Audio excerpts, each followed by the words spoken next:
sakuma atos pada uninga aya kewajiban kanggo urang selaku jami mukalaf artosna mukalaf teh Islam baleg gaduh akal nya Islam nya baleg nya gaduh akal kitu teu wajib kanu teu Islam mah teu wajib kanu teu baleg mah teu wajib kanu teu gaduh akal mah ieu kawajiban teh wajib kanu Islam baleg gaduh akal kitu batasan baleg tos pada uningannya salapan kanggo istri salajengna 15 kau pameget atanapi tos keluar mani walaupun kirang ti 15 gitu salajengna Islam balik itu gaduh akal mah gelo teh atuh wajib gitu ieu mah kanu sampurna 3 rupi tadi nya Islam balik gaduh akal naon nganyahokeun 5 rupi anu berhubungan sareng Kangjeng Nabi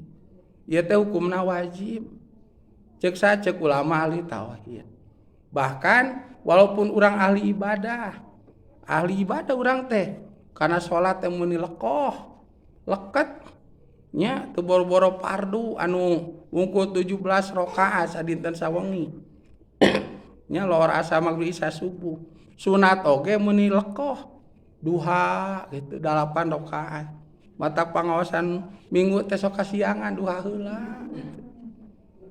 Tahajud 12 rakaat mata kawarung teh sok kapengkeran wae gitu aya kawarung wae bari ngangkat buah panangan nganggo acuk ciga hordeng teh disebut acuk naon teh acuk tidur nu carang teu dicangcut teu dikutang raramai gini Masya Allah pangna heuai hayang ditarawasna kunaon atuh heuai wae ce wengi cenah tos tahajud gulan itu atuh ku kitu ge murag pahala teh tos tapi teu uninga kana naon rupi perkawis anu berhubungan sinan Kangjeng Nabi walaupun aya anu kersa nguningakeunana mode santri gitu ajengan bahkan putra urang ge apaleun teu kersa naros lamun pangaosan teu kersa ruang riung sehingga teu apal naon tak kewajiban urang ka Kangjeng Nabi teh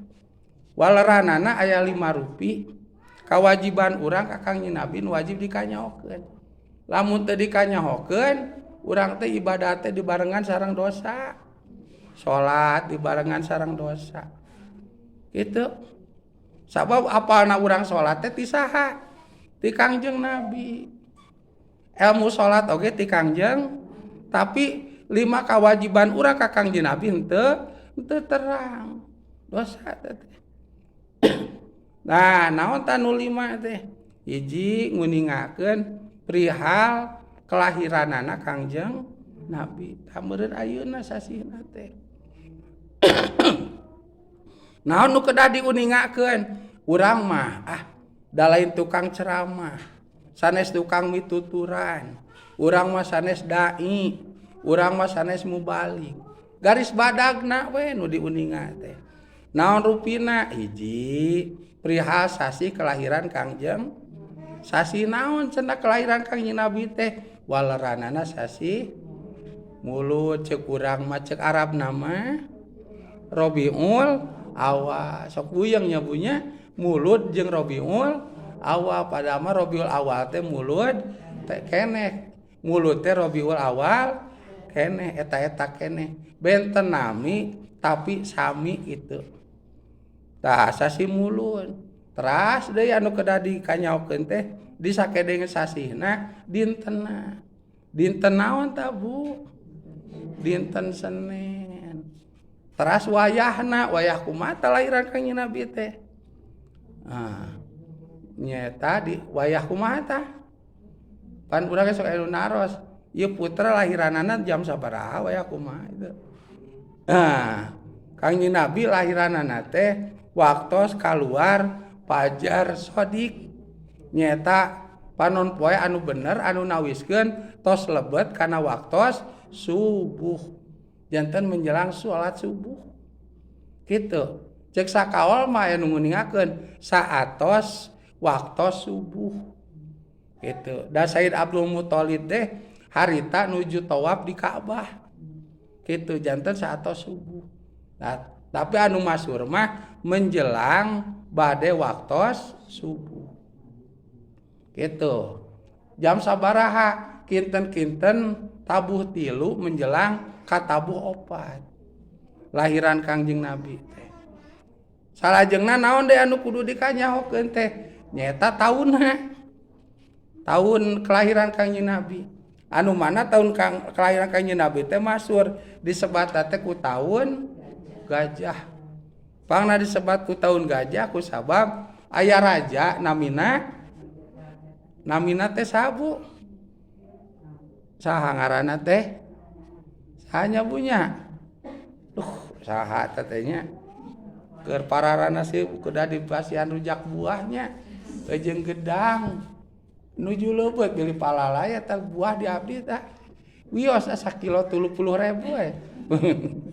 Itu. Tah beli palalaya buah mangga. Itu ku abdi teu kaala teu katuang deh. Ai pentilna nu ageung mah kaala katuang. Nah, saha raja Sabu? Raja saha cenanya? Mau ujang mah. Keur kararieu teh ditanya. Raja Ab. Oh ta eta cenah. Abi geus apa ngan repe abi mah. Kelalieur di bumi oge. Karek wawuh teh apa nih salaki. Raja Abrohah. Urang mana cenah amang Abrohah teh urang Urdud. Urdud teh ayeuna mah naon? Nyaeta Iran, Bu. Keun ulah yang apal Iran apa aya we dina peta nami nagara Iran gitu. Urdud numpak gajah. Kari-kari Timur Tengah ada aya gajah, Bu. Onta aya nagenya kuda mah aya. Himar gitu. Ta gajah teh jumlahna 8. Ku sabab gajah teh arang da teu aya di ditu mah. Tapi aya pas waktos kelahiran Kangjeng Nabi, mangka kelahiran Kangjeng Nabi lamun ditaros taunna diwaler ku taun gajah.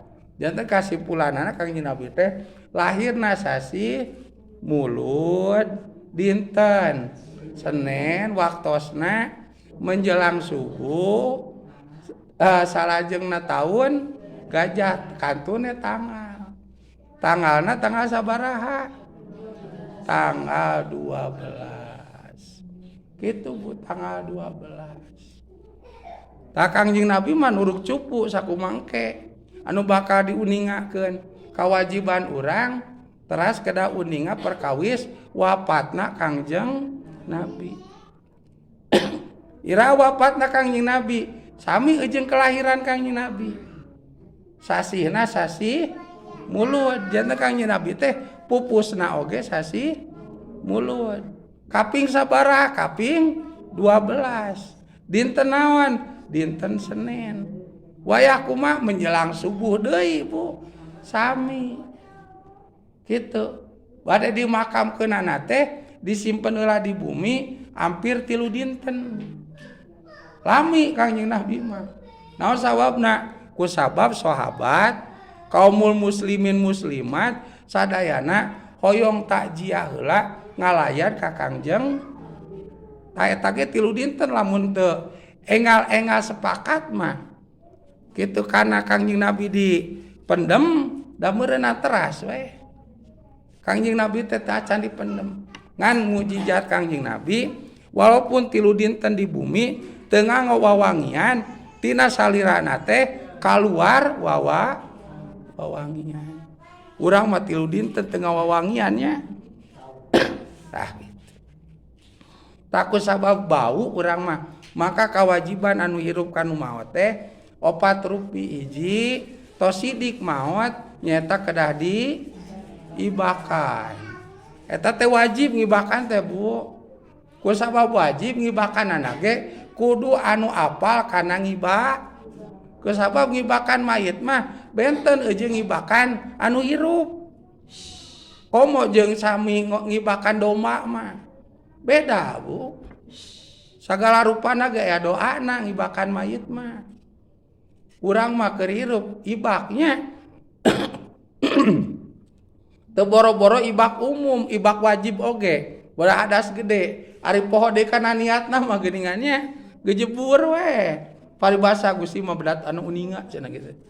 Ceuk Gusti sia ka nyaho hirup teh kitu. Itu. Gejebur we geuningan. Ceuk malaikat maneh anu gawena. Maneh mah teu tanggung jawab kana ilmu. Tak wajib ngaos kitu. Tuh, komo deui ngadusan mayit.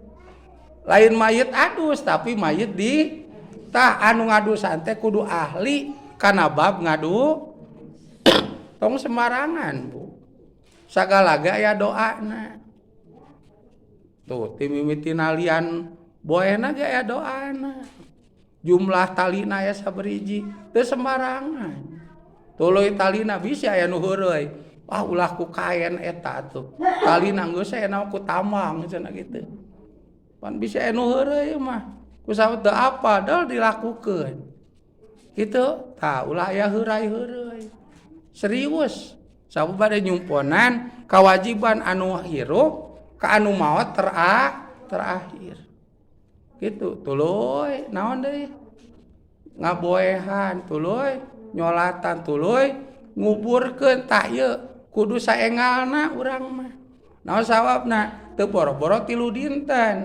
karek sadinten sawengi ge tos teu puguh aang komo deui loba dosa namanya komo deui atuh ieu teh dipencit maotna teh bijilan getih wae teu eureun-eureun karek ku getih kaluar oge tos hanyir da acan ku dosa beuki baunya naudzubillah da itu masyaallah Kangjeng Nabi mah 3 dinten oge teras-terasan wangi. Tos. Eta lah nu paling pokok mah nyata anu ayeuna we sasihna. Nganyaokeun perihal lahirna Kangjeng Nabi.